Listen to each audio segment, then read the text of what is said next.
When the Germans occupied towns and villages in Europe, not everyone began to resist the enemy. Many women called the Nazis heroes. They actively helped the Nazis and even had intimate relations with them. After the war, they paid for it severely. After the liberation of France from the occupiers, a wave of violence swept the country. Girls who collaborated with the Germans were thrown into the squares and shaved bald. Crowds gathered around, laughing and hooting. This is how we want to show that France is free. Every collaborator will be punished for her deeds. We will not let the criminals get away with it. This is how we wash away our shameful past. Charles de Gaulle once declared.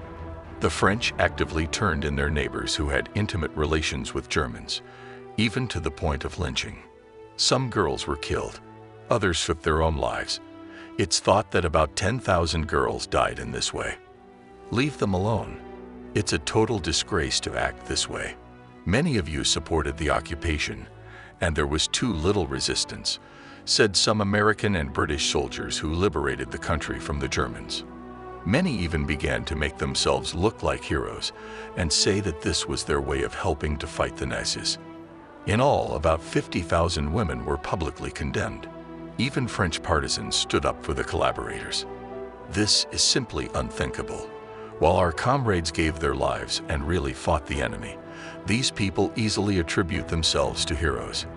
Acting with such methods, public punishment by such methods began in Belgium and the Netherlands. But there it did not become a mass character, and the court studied in detail all the circumstances of each case. In Czechoslovakia, there was also a period of lynchings. In the first months, people themselves found collaborators and got rid of them. In total, 100,000 people were imprisoned in the country. Girls were among them. The Germans appeared in the city in early November 1941. And even then, women began to appear on the streets who wanted to get close to the Nazis. It caused only disgust, wrote in his diary resident of Crimea, Krysan Flashkevich. Not all women wanted to become intimate in the occupied territories.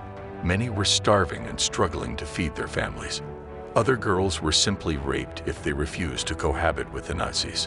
When Soviet soldiers drove the Nazis out, the problem became too serious. Although neighbors often told of Hitlerite collaborators, it was very difficult to prove the connection.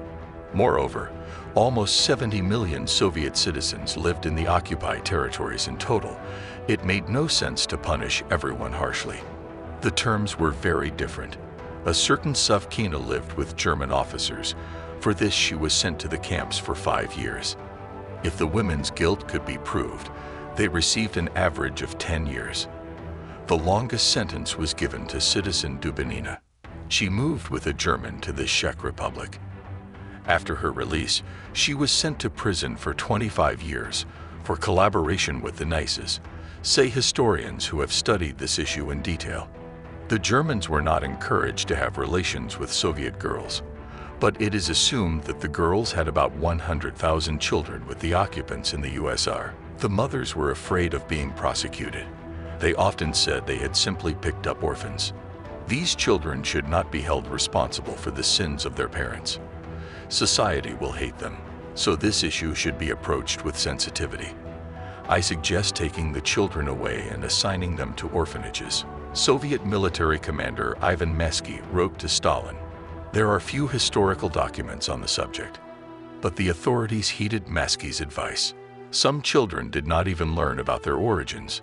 They studied with everyone else and did not stand out among their peers.